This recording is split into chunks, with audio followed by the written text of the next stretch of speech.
24 साल हो गए जमात इस्लामी ने रिट की शरी अदालत वो 24 साल केस लड़िया जमात इस्लामी ने 24 साल बाद फैसला आया अज हूँ पिछले महीने आया वो अदालत ने 5 साल का टाइम दिता कि स्कूल खत्म करो मुल्क चो हाँ जी तो फिर साडा मुल्क सही चलेगा।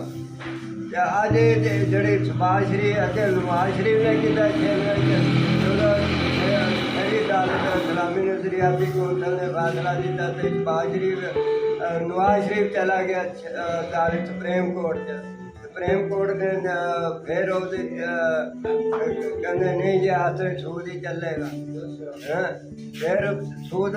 हूँ फिर यही काम कर रहा भरा कर रहा इन्हों अल्लाह तो कोई तीसरे सपारे च वादे आता होंगे ने कि अल्लाह ताला ने उत्ते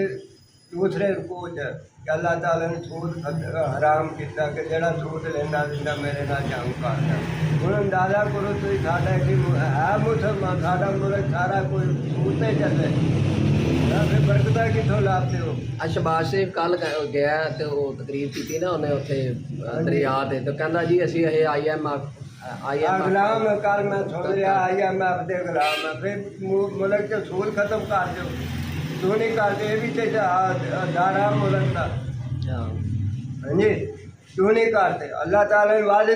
तुझे 5 पढ़े ना वह तर्जमा पढ़ लो जाके तीसरे सपारे च आता ने दूसरे रुकू च आता ने हाँ जी नहीं वैसे वो जड़ा एक हैगा सी वो अपना वो जड़ा बाबा एक मौलाना बहुत हो गया मौला काली साहब साहब हाँ वो जिन्ना जो उन्होंने जितया उस मीर सी अच्छा हाँ तो हूँ देखो ना जो 65 की जंग हुई है मैं 11 साल का सी कोई फिक्र नहीं थी कोई बाहर नहीं थी कहीं बाहर जा रात में इन्हों एक ब्लैक आउट होता नहीं असं शाहकोट पिंड आ जाना कल्ले ने आ जाना चले जाना कोई खौफ नहीं था क्यों उदो साढ़े जड़े अमल सी ना अल्लाह तो डरते थे सारा कुछ सीगा हाँ जी तो जाते जिते 11 साल के बच्चे कोई डर नहीं सीगा हाँ लाहौर के लोग जड़े छत्ता के उत्ते इंडिया के जहाज आते देखते कि जहाज किधर जाते किधर नहीं हाँ जी उदो जंग जीती है तो सारे हर अड्डे ते थानू हर महाजर जड़ा आंदा ही ना बार्डर तो उन्होंने खाना उन्होंने सारा कोई रहना सहना सरकारी स्कूलों च लोग खाना लिया के देंगे असल साढ़े जड़ा ना उदो तक साडा मुल्क सही होएगा जो तक निज़ाम ना बदले। मेरी एक ज़ाती राय हैगी है वैसे अगर उन्होंने को आवाज़ दी जाए वो आवाज़ ये है ज़ाती राय कि गौरमेंट को कुछ इस तरह का करना चाहिए है कि जिमें गोल्ड मैडलिस्ट आज़ादे फजीलत 17 जुरत 17 इम्तियाज गौरमेंट कोई ऐसी पॉलिसी बनावे वो जनाब दसे कि कोई पाकिस्तान का बंदा जिहड़ा कर्जा देवे इन्ने अरब रुपए इन्ने डॉलर वो डिफाइन कर लैन अच्छा तो वो कहन के भी वो जिहड़ा कर्जा है वो डायरैक्ट जाके IMF नूं जमा कराओ उत्थों रसीद लवो अच्छा उन्होंने जिहड़ा वो गोल्ड मैडलिस्ट या कोई बनावन तो वो दिता जाए। नहीं इस्लामी बैंक शुरू हुई है कि JS बैंक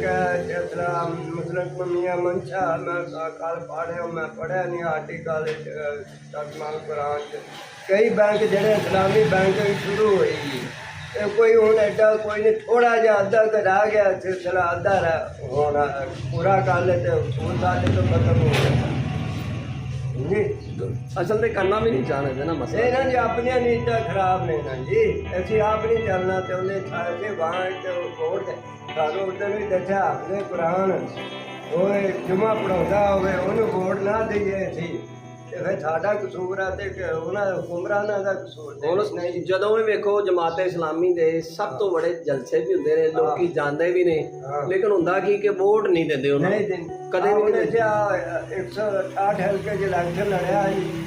1600 वोट पाया जी सारा तो वो अल्लाह के ईमान का सारा कुछ खाद बादशाह सारा कुछ हाँ जी लोग वोट नहीं देते साढ़े इतने ननकाने तहसील का मेट से सिर्फ एक प्लाट लिया